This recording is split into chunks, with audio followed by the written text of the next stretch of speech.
évidemment, ont des familles. Les familles sont considérées comme des personnes ayant droit à demander une indemnisation. Et quand on parle donc de victimes, ce sont celles qui sont décédées. On parle aussi des victimes qui ont été blessées dans ces attentats.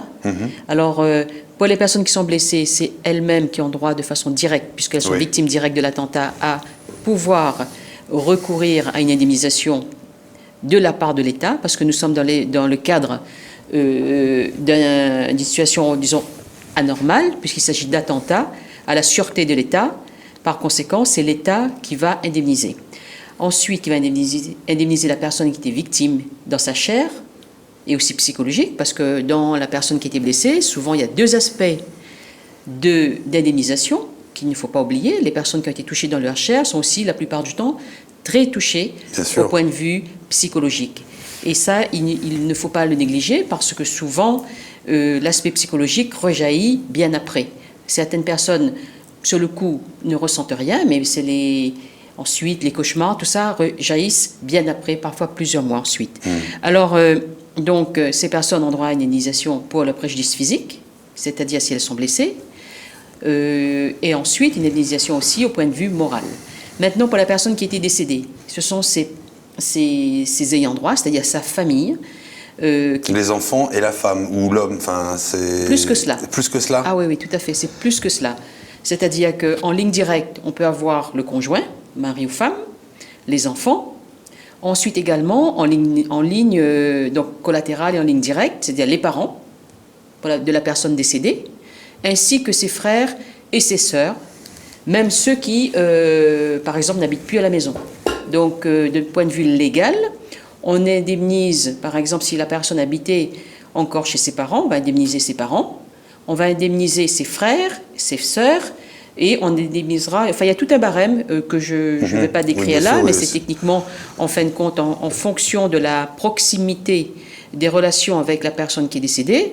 Par exemple, un frère ou une sœur qui habitait encore à la maison avec la personne qui est décédée pourra, par exemple, prétendre à une indemnisation supérieure à un frère ou une sœur, par exemple, qui est parti, qui vit ailleurs. Mais donc, en résumé, les parents de la victime, son conjoint, ses enfants, ses frères et sœurs. D'accord.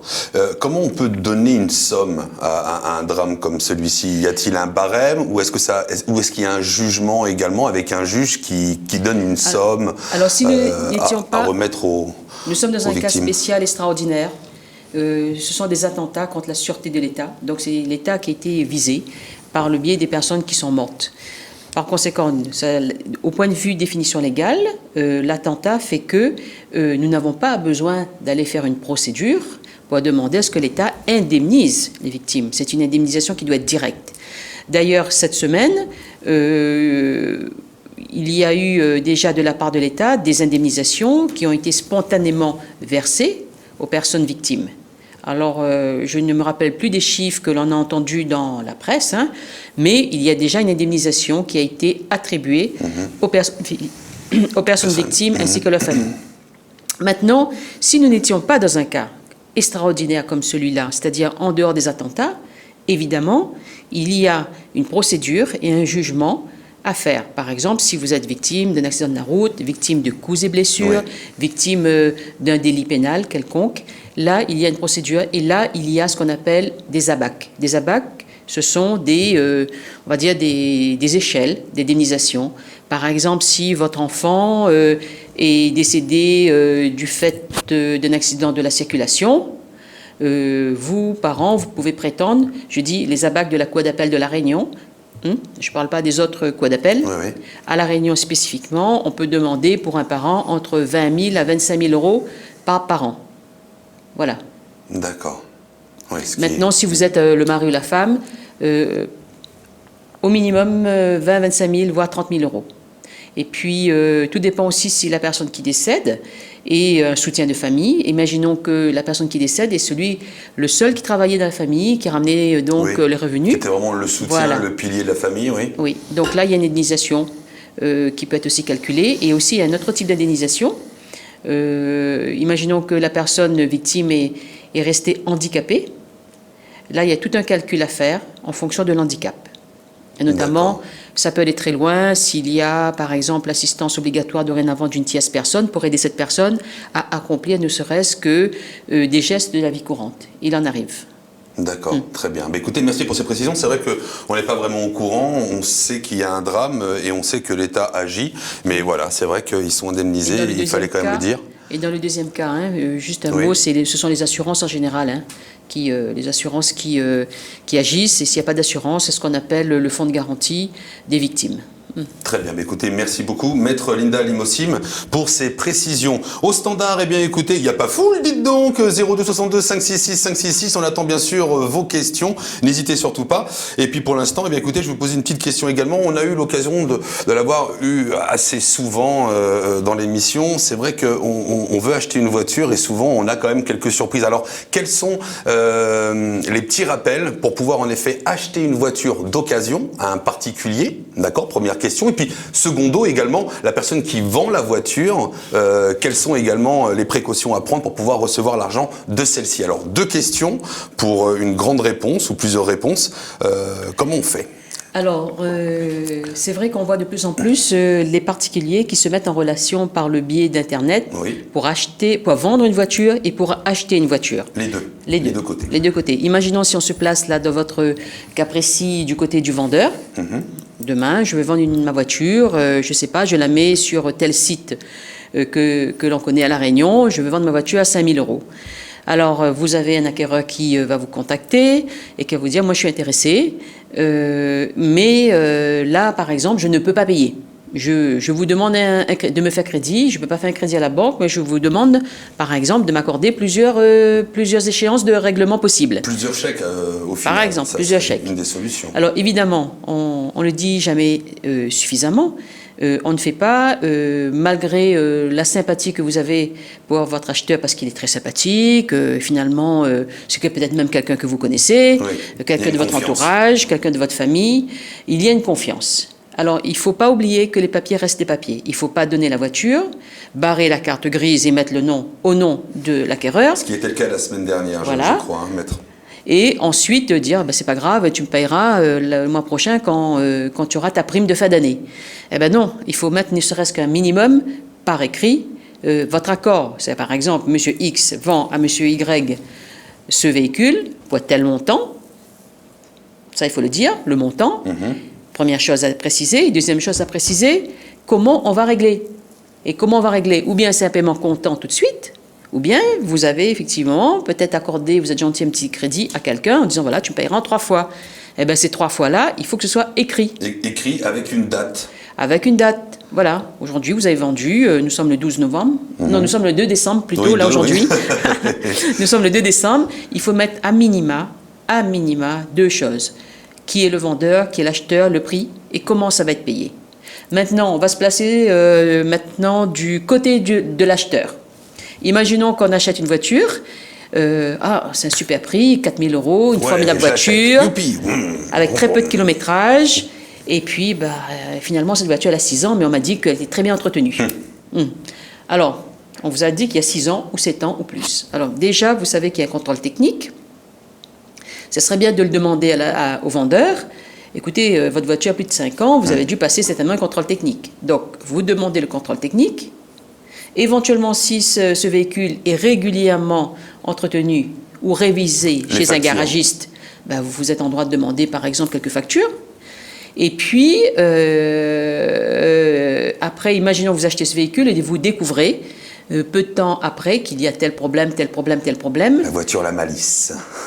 Là, ça devient compliqué. Parce que si on achète, par exemple, un véhicule là, qui a peut-être 6 ans ou 7 ans, et que vous l'avez acheté à un prix comme ça, et que vous découvrez après qu'il y a un problème, de particulier à particulier, là, c'est un peu compliqué, parce que si c'est pas, j'allais dire, ce qu'on appelle un vice caché, c'est-à-dire un gros problème qui a été volontairement dissimulé, caché, dissimulé par le vendeur, ça va être compliqué.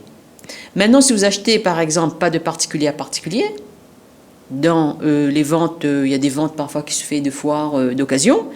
Évidemment, il faut faire très attention. Il faut faire très attention à ce qu'on achète parce que, normalement, ces vendeurs qui sont des professionnels de voitures doivent vous accorder quand même un minimum de garantie. Donc 3 mois également de garantie. Oui. C'est ça, Oui. Très bien. Donc faites attention à tout cela. Les papiers restent les papiers, il faut toujours laisser des traces écrites. Voilà, donc les paroles s'envolent, les écrits restent. Voilà également aussi le conseil. On a fait donc le recto verso de la vente de voitures. Merci également pour ces précisions. Maître Limossim, nous allons maintenant rejoindre le standard au 02 62 566 566 pour accueillir la première question de l'émission. Bonsoir, on vous écoute. Allô? Allô, oui, bonsoir. Bonsoir. Bonsoir. Voilà, j'aimerais poser une question par rapport pour mon père qui est décédé. Oui. Ça fait depuis 82, mais il a travaillé sur un terrain en tant que colon pendant une trentaine d'années. Et maintenant, le propriétaire, comme j'ai gardé la petite case, il y avait une petite case sur le terrain. Et donc, dans le contrat, il est précisé que, en contrepartie, il travaille le terrain, il plante la canne et tout ça. Et en contrepartie, on lui donne une place pour faire une petite case qui devient sa propriété. Ça, c'est bien spécifié sur le contrat. D'accord. Et actuellement, le propriétaire veut que je signe un bail. Et il fait le bail à 2 € le mètre carré. Je me suis renseignée auprès de la Chambre d'agriculture. La Chambre d'agriculture m'a dit que c'est pas au mètre carré, c'est par rapport, c'est-à-dire il y a une surface, il faut voir ce qu'il y a planté dessus. Et donc, mais c'est pas ce prix-là. À 2 €, c'est 2 € le mètre carré, c'est prix de vente. Et le propriétaire me dit qu'il ne peut pas me vendre parce que la SAFER est prioritaire sur ce terrain. Donc, il faut passer par un bail et il me dit qu'il faut signer devant le notaire. Or, la Chambre d'agriculture me dit non, un bail agricole se signe devant la Chambre d'agriculture. Maintenant, je voulais savoir qu'est-ce que je dois faire. Est-ce que je dois signer ce bail à 2 € le mètre carré? Est-ce que je dois aller chez le notaire, ou, comme il me dit le propriétaire, ou alors signer devant la Chambre d'agriculture? Comment ça va se passer? Il y a plusieurs choix. Maître Limossim. Oui, bonsoir madame. Alors, oui, bonsoir. pourriez-vous m'apporter une précision quand vous me dites que vous allez signer un bail? Vous allez signer un bail qui s'appelle comment? Ben, j'ai pas encore signé, hein. C'est le propriétaire qui m'a proposé de signer ce bail. Mais quand vous dites 2 € le mètre carré du terrain ou le mètre carré de l'habitation, c'est-à-dire de la maison? Ben, il n'a pas précisé justement, puisque comme il me baille le terrain nu. Mais je dis, le terrain n'est pas nu puisqu'il y a la petite case dessus. Il veut me faire signer un bail à un terrain nu. Il me dit, moi, je me lave les mains de la maison qu'il y a dessus, la petite case qu'il y a dessus. Or, la petite case, il est bien précisé dans le contrat que mon papa a fait. J'ai encore le contrat, dans le temps, depuis 1950, là, que le terrain, il travaille le terrain, il donne un tiers, en tant que colon, il donne un tiers au propriétaire, je sais plus comment là, et en contrepartie, on lui donne un petit bout de terrain pour construire sa case qui devient sa propriété. Ça, j'ai bien... non, ça j'ai bien compris. Est-ce que madame, vous-même, vous êtes agricultrice? Non, pas du tout. D'accord. Alors, donc, votre situation, et finalement, ce terrain n'a pas été habité de 82 à aujourd'hui, ou qui occupait la maison? Si, ça a été occupé. Par vous? Occupé, oui. Par vous-même? Non, parce que mon père vivait avec une femme, et cette femme, elle est décédée l'année dernière. Voilà, elle a 87 ans. Et qu'est-ce qui reste aujourd'hui? Qu'est-ce qui reste aujourd'hui de ce terrain d'origine? Est-ce qu'il reste du terrain agricole ou bien pas vraiment? Le terrain est petit, il y a à peu près 1000 mètres carrés. Et ça n'a pas été, c'est 1000 mètres carrés depuis l'initial. Ça a été 1000 mètres carrés depuis l'initial, ça n'a pas bougé. La superficie n'a pas bougé depuis. Ça n'a pas bougé, non. Et mon père, il cultivait la canne tout autour. Avec le propriétaire, quoi. Il cultivait la canne, le maïs, le pois, tout ça. Oui, mais quand je vous parle du terrain, madame, c'est en fait pas le terrain où il y a la maison, hein. Non. Le terrain autour. Parce que le terrain où il y a la maison, il y a à peu près 1000 mètres carrés. Et le reste, je sais plus combien, mais bon, ça, il travaillait en tant que colon, ce terrain-là. Et le terrain agricole en question qui a été exploité par votre papa, qu'est-ce qu'il est devenu? Maintenant, c'était abandonné dans les années 80, c'était abandonné. Tous les colons tout autour n'ont plus planté parce qu'il n'y avait pas d'eau et tout. Et là, comme le propriétaire, la Chambre d'agriculture, elle a obligé à réexploiter tous ces terrains parce qu'il en a beaucoup. Et donc, il a replanté de la canne sur certains terrains. Bon, donc, madame, finalement, votre situation, je dirais qu'elle est un petit peu bâtarde, hein, parce que vous voulez habiter sur un terrain, finalement, on peut dire qu'il est agricole, puisqu'il est planté en canne tout autour, et sur lequel il y a une maison construite à l'époque par votre papa. Oui. Et apparemment, dans le contrat, c'est écrit qu'il en est le propriétaire. Voilà. Mais attention, quand on dit, je suppose que ça doit être ça quand même, hein, quand on dit qu'il en est le propriétaire, c'est-à-dire qu'il est propriétaire des murs. De la on case. est bien d'accord. Voilà, des murs de la case, parce que c'est lui qui l'a construit en tant que bénéficiaire d'un bail à Colonna, un bail à Colonna. Mais le terrain reste toujours la propriété du propriétaire. Il faut distinguer, en fin de compte, les murs, le terrain qui supporte la maison. Oui. La maison appartient à votre papa et le terrain appartient toujours au propriétaire. Oui. Là, aujourd'hui, la maison, finalement, elle appartient aux héritiers.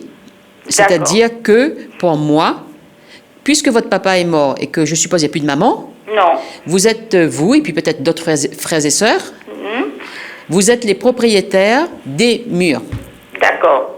Donc, si jamais un jour, imaginons que le propriétaire souhaite récupérer cette maison, il faut qu'il vous en paye le prix.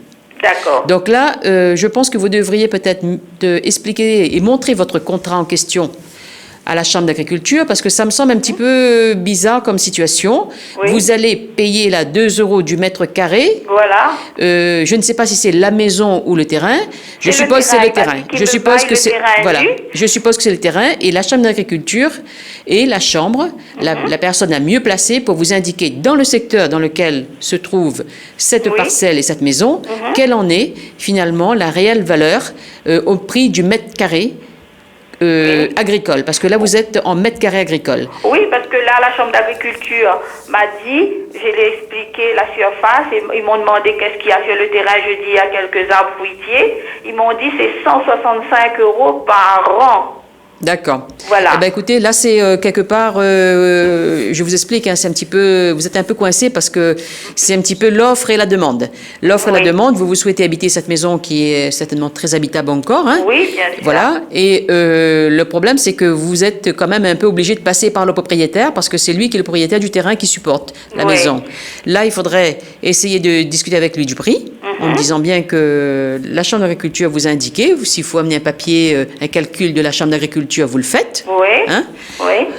Ensuite, après, c'est une question d'offre et de demande. Vous pouvez peut-être aller, pas faire à 2 € le mètre carré, vous pouvez peut-être aller un petit peu plus loin, tout dépend. Là, c'est l'offre et la demande. Encore une fois, c'est une question de discussion de deux personnes. Après, il y a la seconde question que vous nous posez, c'est de savoir est-ce que ce bail doit passer devant un acte notarié, c'est-à-dire doit passer devant un notaire pour être signé. Moi, à ma connaissance, il n'y a pas d'obligation à ce niveau-là. Simplement, souvent, ce qui se passe, c'est que le propriétaire, il préfère passer dans ce cadre-là. Vous allez payer des frais parce que pour lui, il se sent plus protégé. Donc, ce que vous allez faire, c'est lui demander pourquoi est-ce qu'il faut passer par notaire. Peut-être qu'il va vous faire supporter les frais de la rédaction et du coût. Et c'est une protection pour lui, si vous voulez, de passer par un notaire. Ah, d'accord. Mais ce n'est pas une obligation. Mais ce n'est pas une obligation. Il n'y a rien à voir là-dedans, comme c'est pas une vente. Les terrains agricoles, c'est la chambre, on signe devant la Chambre d'agriculture. Non, vous signez devant la. Si vous voulez, le bail peut être déposé devant la Chambre d'agriculture, mais là, il n'y a pas d'obligation réellement de passer par un notaire. Voilà, c'est pour ça je m'inquiétais. Je me suis dit, d'un côté, on me dit ça, de l'autre, je ne sais pas exactement, je ne vais pas signer n'importe quoi et à n'importe quel prix aussi. C'est pour ça. C'est tout à fait ça. Mais après, n'oubliez pas quand même, madame, que là, aujourd'hui, il faudra certainement que vous arriviez à un dialogue et à une entente. D'accord, avec le propriétaire. Oui. D'accord. Voilà. Je vous remercie beaucoup.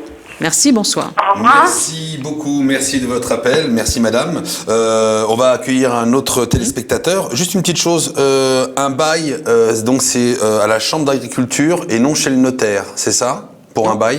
Non, ça dépend. Pour un bail terrain agricole? Non, ça dépend, c'est pas obligatoirement, mais là c'est un bail un peu spécial. En même temps, madame n'est pas agricultrice.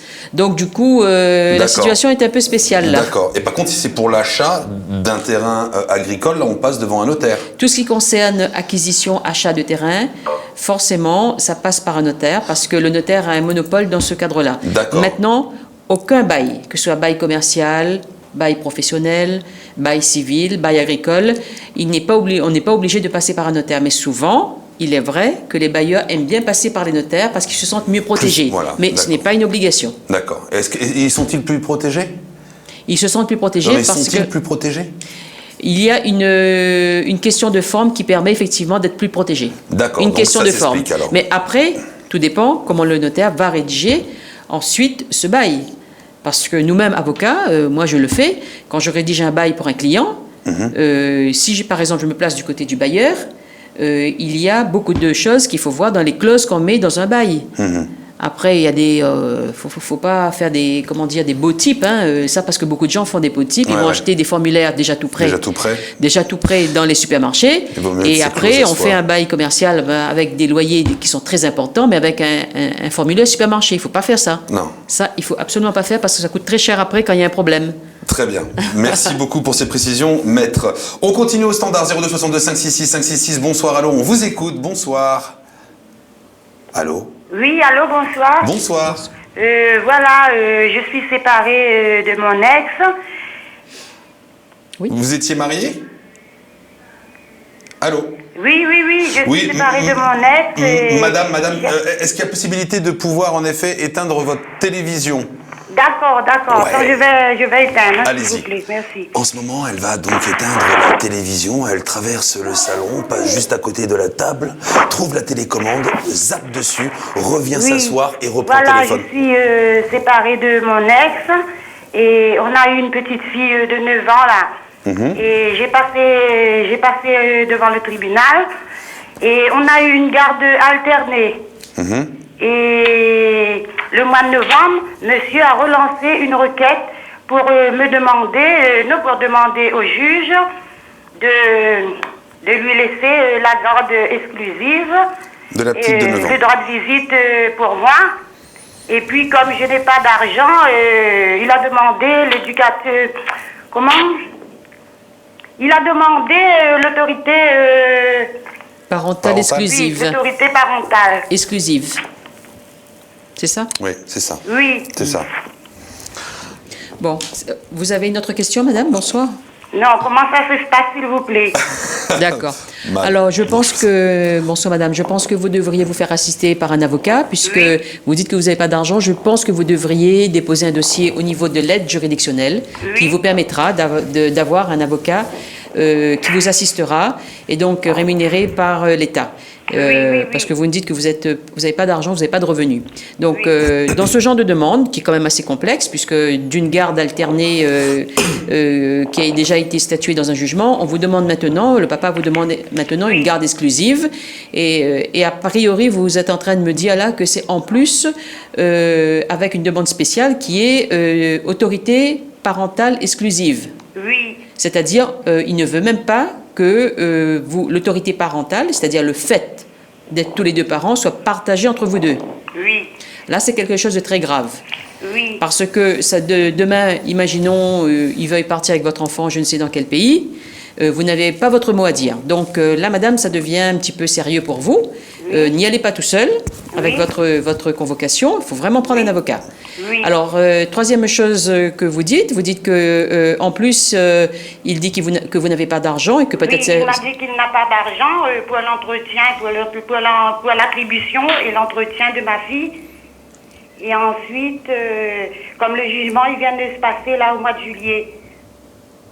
Alors, qu'est-ce qui s'est passé? Parce que là, c'est un peu complexe quand même. Hein. Depuis juillet à novembre, il y a déjà une deuxième requête. Oui. Alors, il a dû se passer quelque chose de spécial entre vous. Est-ce que la garde alternée n'a pas été mise en place? Est-ce que ça s'est mal passé? Votre fille, il y a eu un problème.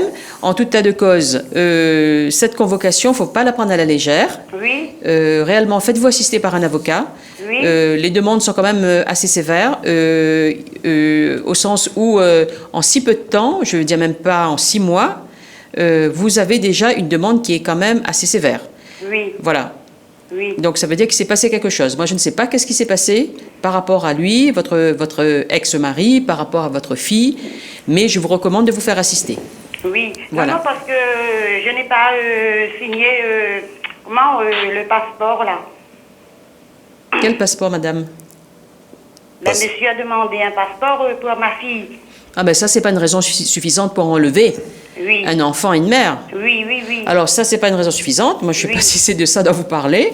Après, la deuxième raison tout à l'heure, vous signalez parce que vous n'avez pas d'argent, il vous enlève cet enfant. Oui, oui, Ça non, aussi, c'est pas une raison, hein. Qui m'a dit que je n'ai pas d'argent pour élever ma fille. Madame, ça, c'est pas une raison. C'est pas parce qu'on n'a pas d'argent ou pas de travail qu'on ne peut pas élever un enfant.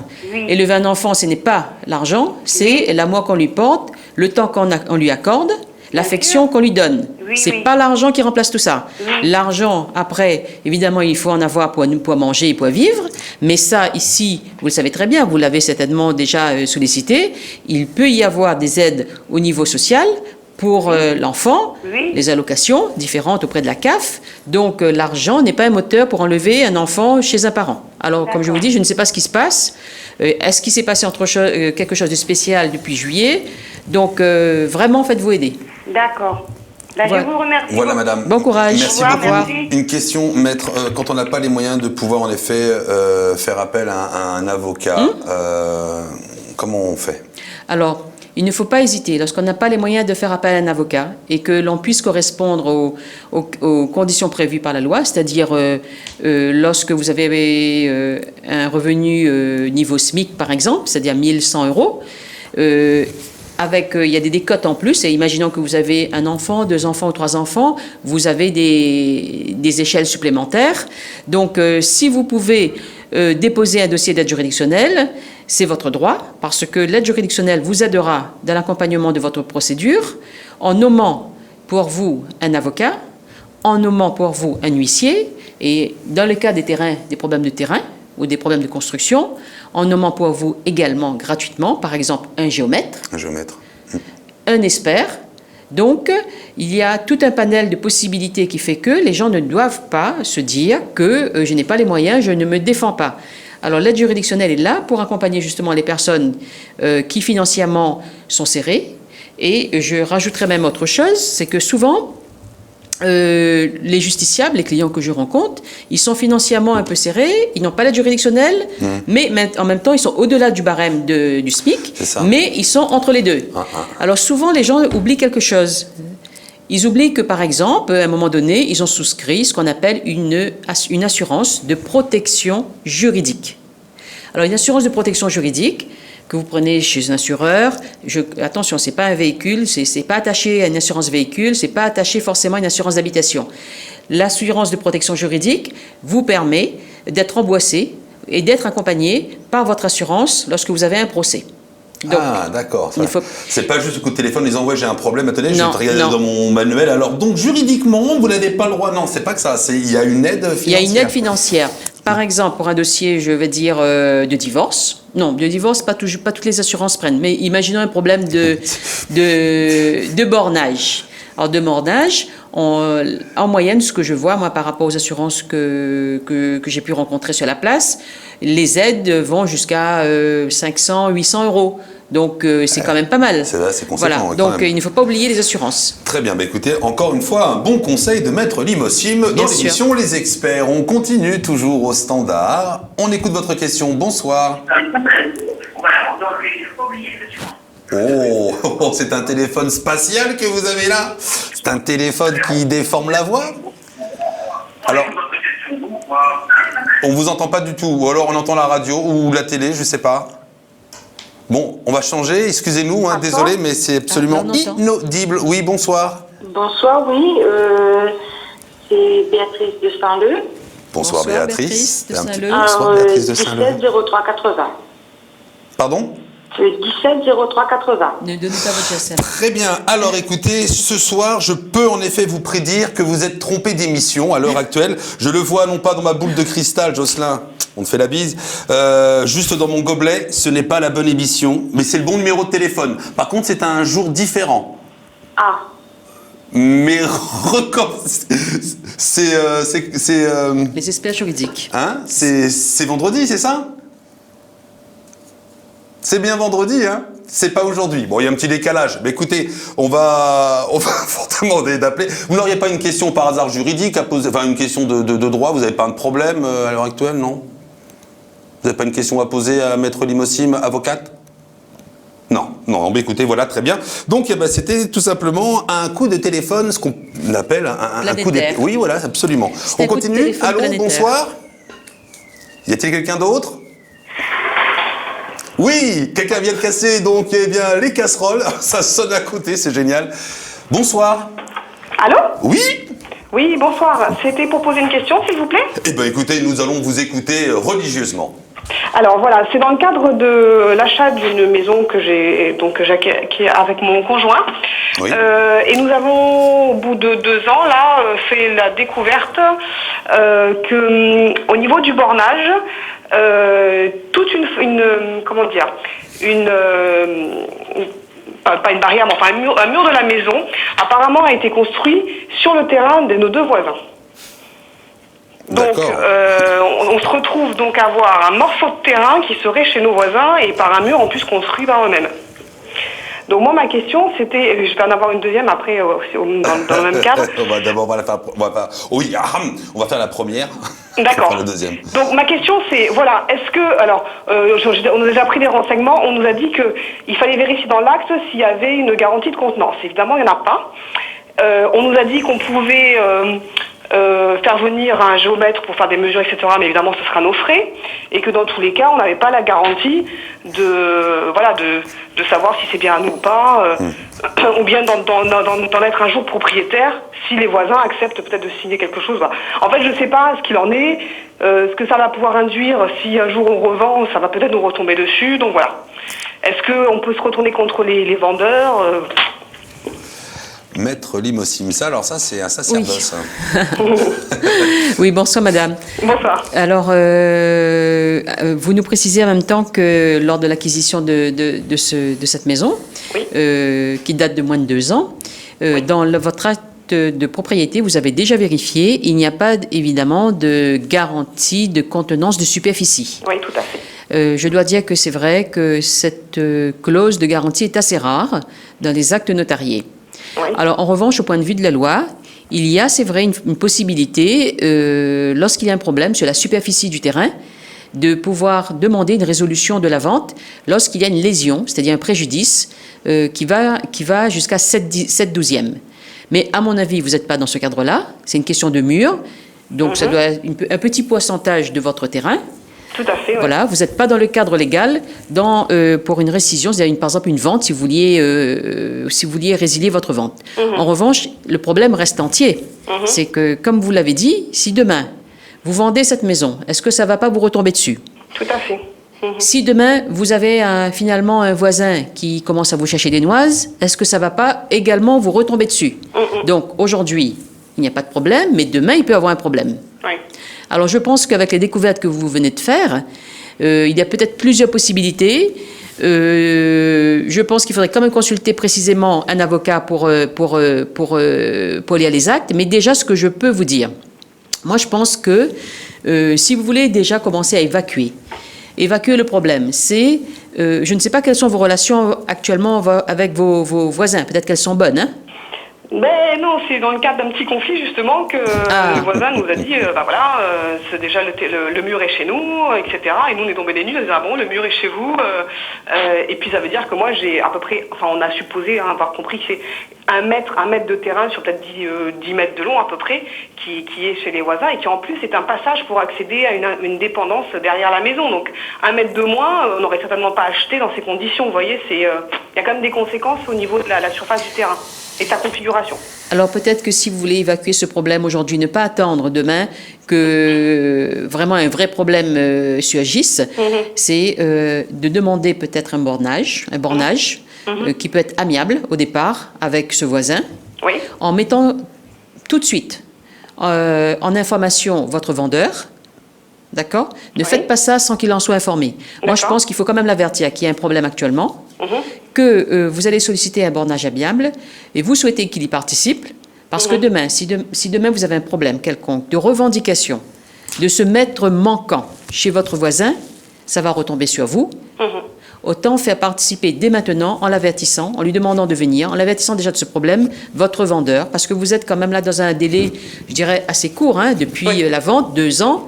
Oui. Alors, je ne sais pas si lui-même, il le savait ou il ne le savait pas. Oui, ça a été un accord, enfin d'après le voisin, c'est un accord verbal qu'ils ont eu entre eux. Un accord verbal. Oui. Eh bien, écoutez, si c'est un accord verbal, à ce moment-là, c'est important, parce qu'un accord verbal, ça veut dire qu'on est d'accord pour déplacer les limites du terrain. Oui. Alors, si on est d'accord pour déplacer les limites du terrain... C'est bien caché de nous dire qu'il y avait une partie qui n'était pas chez nous, qu'on squattait un petit bout du terrain des autres, quoi. Voilà, c'est ça le problème. Il y a quand même une chose intéressante dans ce que vous dites, madame, c'est que votre voisin est d'accord pour dire qu'il y a eu une entente verbale. Ça veut dire qu'à l'époque, votre voisin était d'accord pour que votre vendeur empiète chez lui d'1 mètre. Ah, mais c'est même lui qui a fait le mur, en plus, donc il est au courant, hein. C'est lui qui l'a payé, hein, donc... Eh bien, à ce moment-là, il faut faire acter. Pour vous protéger pour l'avenir, il faut faire acter ce que dit votre voisin. Oui. C'est-à-dire que là, il faut faire un nouveau bornage entre vous deux. Oui. Et si jamais votre voisin sollicite une indemnisation, parce que, bien évidemment, il est en droit de demander à ce qu'il soit indemnisé d'avoir perdu cette bande de largeur d'1 mètre, il faudra payer. Oui. Alors, aujourd'hui, si vous arrivez à cette entente avec ce voisin, ce serait la meilleure solution. Oui. Il ne faut pas aller en procédure maintenant. Il faut essayer de trouver un terrain d'entente amiable. Alors, comment faire? Soit vous allez soit vous arrivez déjà à discuter avec votre voisin, vous essayez de lui faire comprendre la situation, parce qu'il y a quand même une entente avec votre propriétaire d'origine, qui fait que cette entente, il faut la mettre par écrit. Oui. Et la matérialiser cette entente maintenant sur le cadastre, sur le plan. Oui. Parce qu'aujourd'hui, vous avez un plan qui ne correspond pas avec vos accords. C'est ça. Donc il faut le matérialiser et le payer. D'accord. Ça veut dire que si on s'accorde à l'amiable, ça pourrait devenir notre propriété réellement sur le papier. Oui, totalement. Mais cet accord amiable fera il faudra faire venir un géomètre qui va placer de façon amiable les bornes. Donc ça va être un bornage amiable. D'accord. Et à la suite de ça, si ce bornage amiable peut être signé des 2 parties, vous et votre voisin, ce bornage la suite c'est quoi? C'est qu'il sera ensuite enregistré au niveau du cadastre et il fera foi. On mettra les bornes et les piquets. D'accord. Alors votre voisin, en revanche, il est en droit de vous réclamer peut-être quelque chose. Hein? D'accord. Ça c'est normal. Il a perdu quand même une bande d'1 mètre de long, hein? Enfin de large. Je ne sais pas sur combien de long. Et dans ce cas, donc s'il me demande une indemnisation qui, j'entends, est juste de son point de vue, est-ce que nous, on peut se retourner contre donc les vendeurs d'il y a 2 ans pour dire que nous, on a acheté, en pensant acheter cette partie-là, donc...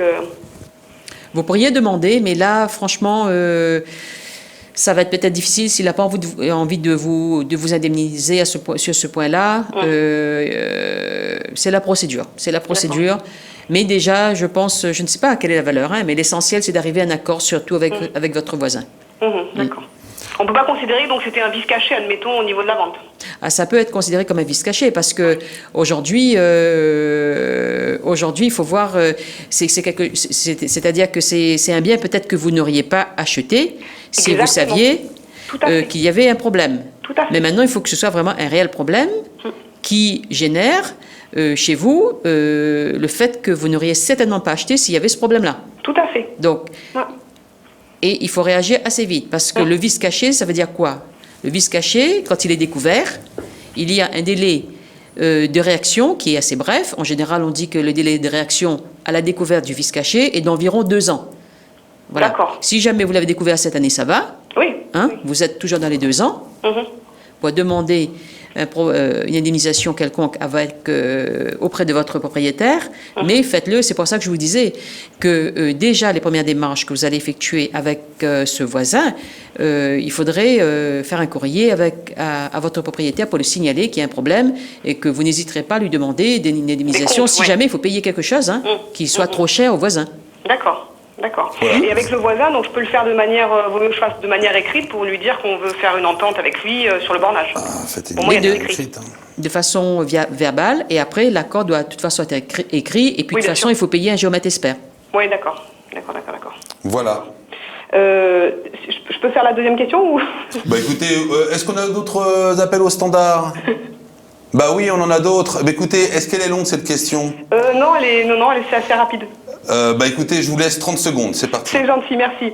Donc dans le cadre de ce même achat, nous avons eu donc au moment de la vente, le notaire nous a fait payer donc au prorata la taxe foncière, et on s'est retrouvé au bout d'1 an et demi avec une taxe foncière qui a doublé puisqu'on a déclaré nous la réalité de ce qu'on a acheté. Donc c'est pareil, on s'est aperçu en fait que l'ancien propriétaire avait déclaré de manière réduite en fait les surfaces, et que nous on se retrouve avec une taxe d'habitation quasiment 3 000 euros au lieu de 1 600 qui nous avait annoncé et que le notaire nous avait fait payer au prorata. Ah, vous habitez à Saint-Louis? Non, je plaisante. non, c'est même pas dû à une augmentation, c'est dû à la réalité que nous on a déclaré quoi. Donc c'est pareil, ça pour nous c'est comme un vice caché, parce que à ce prix-là on n'aurait peut-être pas acheté cette maison qui est dans le cadre d'une location. Voilà, c'est pas pour y habiter, c'est pour louer. Donc on se retrouve aussi avec ce problème en plus. Donc pareil, est-ce qu'il y a un recours? Quel est le rôle du notaire dans ce cas-là? Est-ce qu'il y a des vérifications qu'il doit faire avant au niveau de la vente ou pas? Non, là, la situation, je vais répondre vite parce que comme il y a d'autres appels, non, la situation Oui. est plus compliquée sur cette deuxième question. D'accord. C'est-à-dire que prouver le vice caché est plus compliqué de dire que effectivement je n'aurais pas acheté parce qu'on m'avait dit que c'était 1 600 et pas 3 000. Déjà, il faut apporter cette preuve parce qu'on vraiment vous l'a dit comme ça. Et deuxième question, est-ce que le notaire aurait dû vérifier que la superficie ne correspondait pas avec le montant de la taxe foncière qu'on vous aurait dit? Là, en revanche, c'est un peu plus compliqué. On ne peut pas vraiment rechercher la responsabilité du notaire là-dessus parce qu'il faut vraiment, tout est une question de preuve sur ce qu'on vous a dit et ce qu'on vous a donné et sur ce que réellement vous avez compris.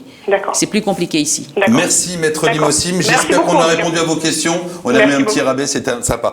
À bientôt. Au revoir. Au revoir. Merci beaucoup, on continue au standard. Excusez-nous pour cette attente. Bonsoir, on vous écoute avec Maître Limosim. Oui, bonsoir. Bonsoir. Alors, je vous appelle pour une petite question au niveau de mon travail, si c'est possible. Oui. Alors, voilà, je travaille en extra en tant que serveur. Et c'est pour savoir si notre patron a le droit de retirer nos heures de poste et nos repas sur la paye. Tout va dépendre du contrat, là. Ça va... C'est en extra. C'est en extra. Oui. Oui, bonsoir madame. Alors, sur les repas et les heures de pause, d'abord les heures de pause, les moments de pause. Alors, les moments de pause dans la restauration, je ne sais pas si combien de moments de pause vous avez. 30 minutes par service. Et un service dure combien de temps? De 6h jusqu'à 10h. De 6h à 10h. Ouais. Bon, là, il faudrait peut-être regarder la convention collective qui est la vôtre, c'est-à-dire celle de la restauration. Oui. Je ne me rappelle pas s'il y a une question au niveau de la pause. Est-ce que c'est payé ou pas payé? En fait, la question se trouvera dans un premier temps dans la convention collective qui est la vôtre, c'est-à-dire est-ce qu'il y a quelque chose qui est prévu? Et si ce n'est pas prévu, donc on va en venir à ce qui est écrit dans le Code du travail. Et d'une manière générale, dans le Code du travail, ce n'est pas très bien précisé. Hein? Voilà. Alors, la pause, si vous voulez, de manière générale, est estimée par les tribunaux, donc la jurisprudence, comme étant un temps de travail. D'accord. C'est considéré comme un temps de travail si vous devez rester sur place et à disposition de l'employeur. Voilà. C'est-à-dire, je ne sais pas combien de temps dure cette pause. Est-ce que c'est lui qui la décide ou pas? Mais il y a plusieurs réponses possibles. Voilà. D'accord. Après, sur le repas, alors le repas peut être considéré comme un avantage en nature, c'est-à-dire être mis sur un bulletin de salaire. Voilà. Donc là, c'est pareil. Il se peut que, effectivement, de votre convention collective de restauration, on vous fasse payer. Ce que je peux vous dire là, c'est qu'il faut vraiment regarder d'abord en premier lieu la convention collective qui est la vôtre, et puis ensuite vérifier par rapport au code. D'accord. Voilà. Ok, merci. Donc il y a une recherche à faire de votre part obligatoirement, hein, ça c'est certain. D'accord. Voilà. Merci beaucoup, bonne soirée. Merci pareillement, merci. Allez, encore 13 bonnes minutes pour pouvoir en effet vous inviter dans votre émission Les Experts Juridiques. Bonsoir, on vous écoute au 02 62 566 566. Ah, je m'entends, dites donc. Ah, la personne qui est au téléphone, vous m'entendez? Non, elle entend. Ah, mais mince, c'était pas la voyance. Ça va être ça. Bonsoir, on continue au standard? Allô? Oui, bonsoir. Bonsoir. Bonsoir. On vous écoute. Bah voilà, c'est pour une question de vente de terrain agricole. Très bien, ça va, c'est juridique. C'est la deuxième ce soir. C'est la deuxième, on continue. On vous écoute, posez votre question. Bah voilà, je voudrais savoir si pour vendre un terrain agricole, il faut tous les héritiers. Ah, d'accord.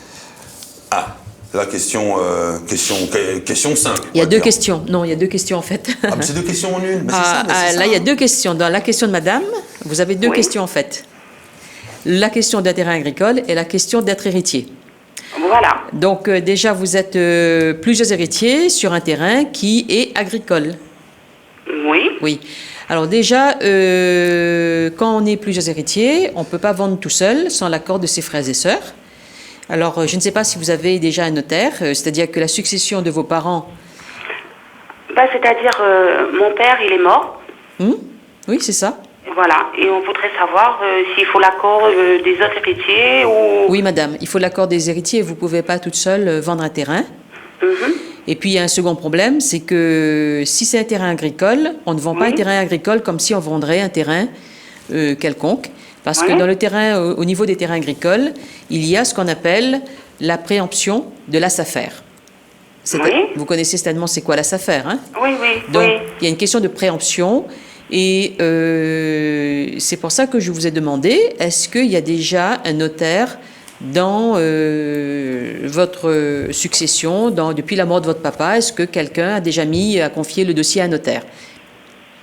Parce que Je sais pas. vous ne savez Je sais pas. parce que il n'y a pas d'entente entre frères et sœurs. Catastrophe, ça. Bah écoutez, vous savez, là, ce terrain agricole, je ne sais pas s'il a une grande superficie ou pas. Est-ce qu'il y a une valeur? En tous les cas, depuis quand est-ce que votre papa est-il décédé?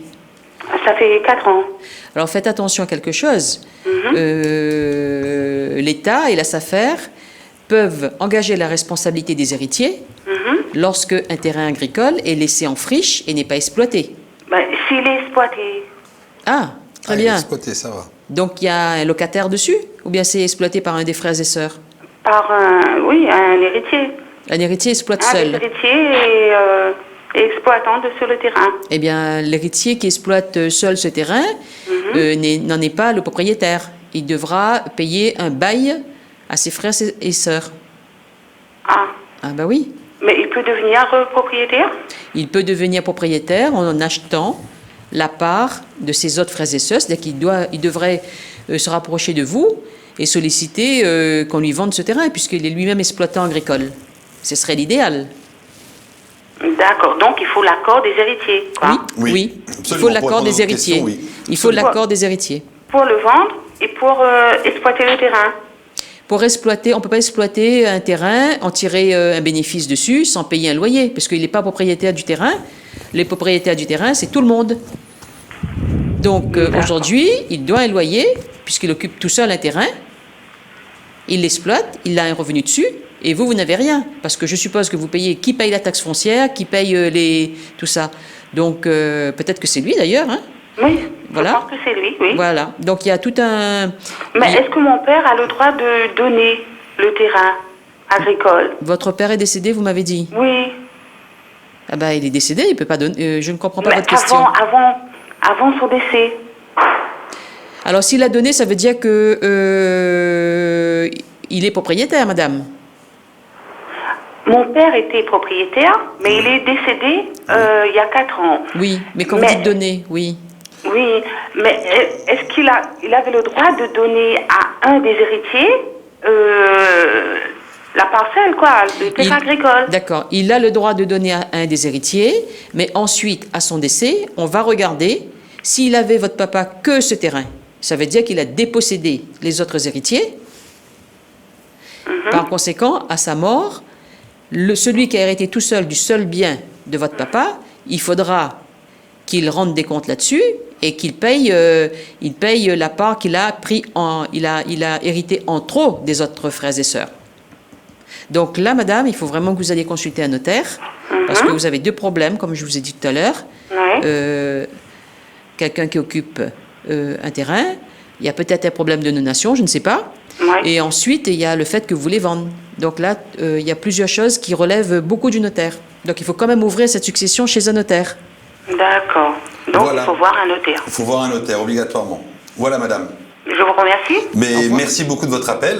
Merci à vous. Merci, Au revoir. très Au bonne revoir. soirée, merci de votre coup de téléphone dans l'émission Les Experts, votre émission qu'on peut retrouver en effet bien sûr Créole FM et puis bien sûr dans votre écran. On continue au standard avec Maître Limossim. Bonsoir.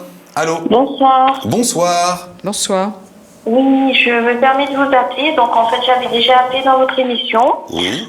J'ai mon père qui est décédé au mois de juillet de cette année. Il avait souscrit donc un contrat pour un véhicule, Oui. donc avec une maison de crédit. Et donc, on a voulu faire marcher donc l'assurance décès parce qu'il avait pris cette option lorsqu'il avait Oui. fait le crédit. Mhm. Et il s'avère que donc on a jusqu'à aujourd'hui, on n'a pas eu d'écrit donc ni de la part de l'assurance ni de la maison de crédit. Moi, j'ai pris l'initiative cette semaine d'appeler donc pour savoir où est-ce que ça en était le dossier. Et verbalement, donc la dame m'a annoncé que la demande d'assurance décès est refusée, tout simplement parce que lorsque papa a souscrit donc au crédit, il n'a pas stipulé qu'il était malade.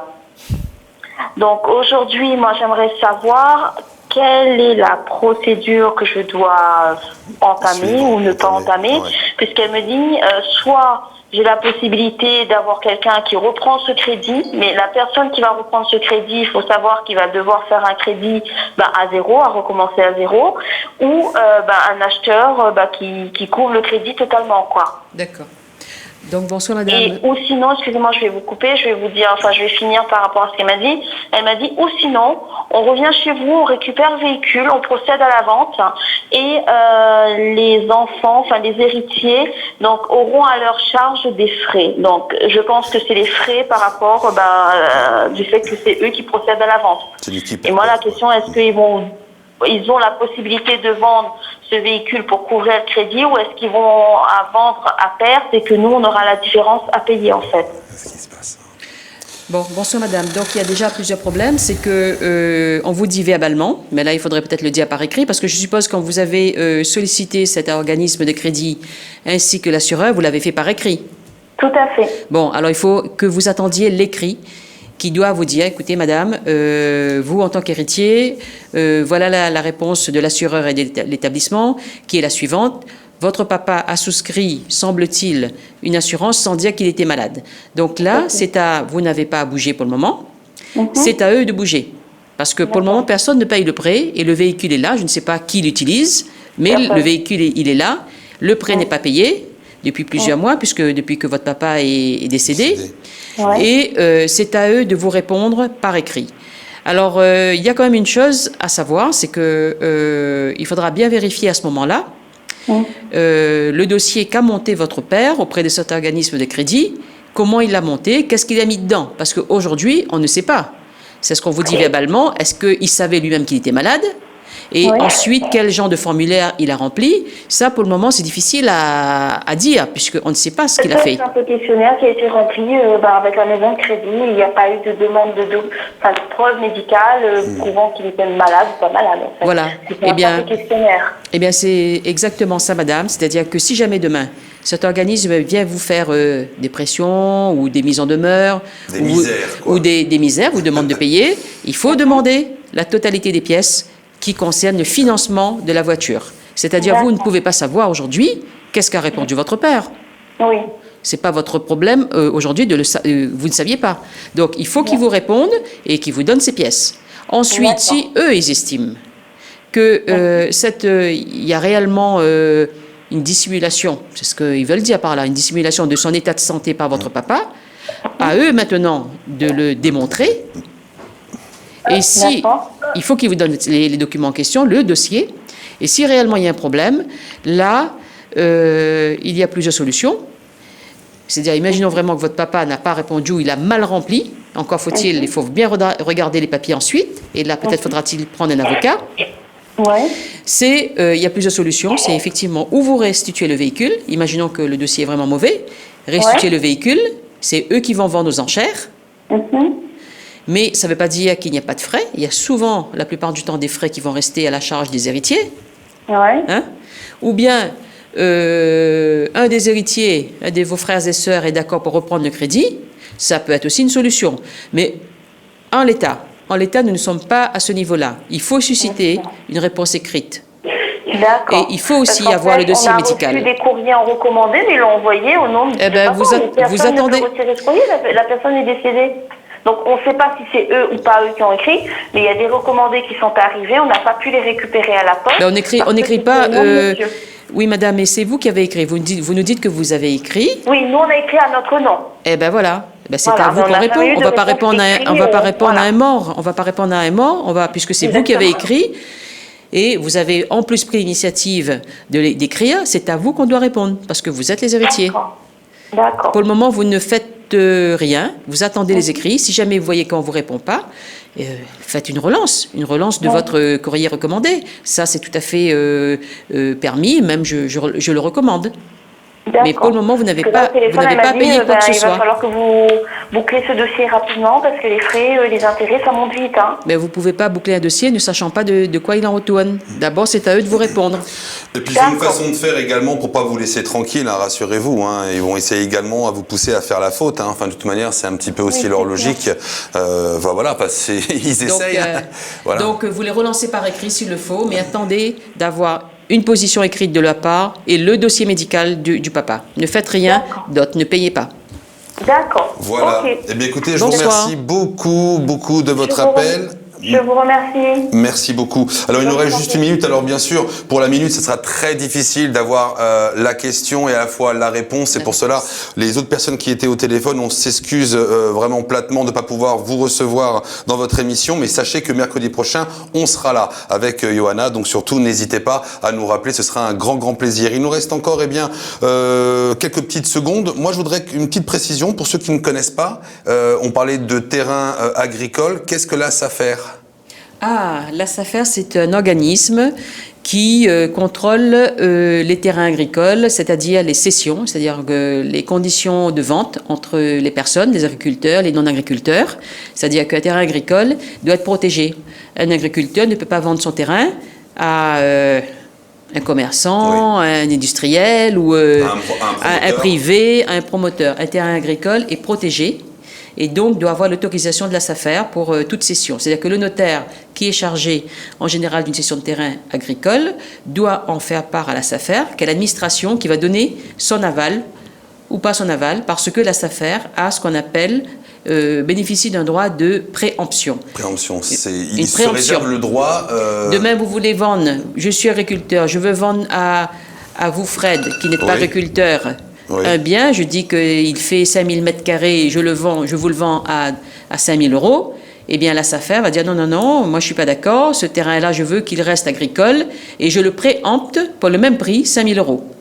Alors que fait le propriétaire? S'il n'est pas d'accord, il n'a pas d'autre solution que de retirer de la vente son terrain. Donc il ne vend pas, parce que sinon la SAFER peut préempter. Donc ça, c'est un premier volet du rôle de la SAFER, c'est-à-dire surveiller les ventes de terrain pour qu'on ne déclasse pas impunément, par exemple, des terrains agricoles en terrains constructibles, machin. Et deuxième rôle de la SAFER, c'est veiller à ce que les terrains agricoles ne restent pas en friche. Et qu'ils soient vraiment bien il faut qu'ils soient exploités. Pour la production pays, c'est très bien. Eh bien, écoutez, on vous remercie beaucoup de votre participation, pour ceux qui ont téléphoné, puis bien sûr également de votre écoute, aussi bien sur Télé Créole que Créole FM. À toutes et à tous, on vous souhaite une excellente soirée. Moi-même, Fred Jolet, avec Maître Limosim. Bonne soirée et rendez-vous la semaine prochaine dans votre émission. Bonsoir.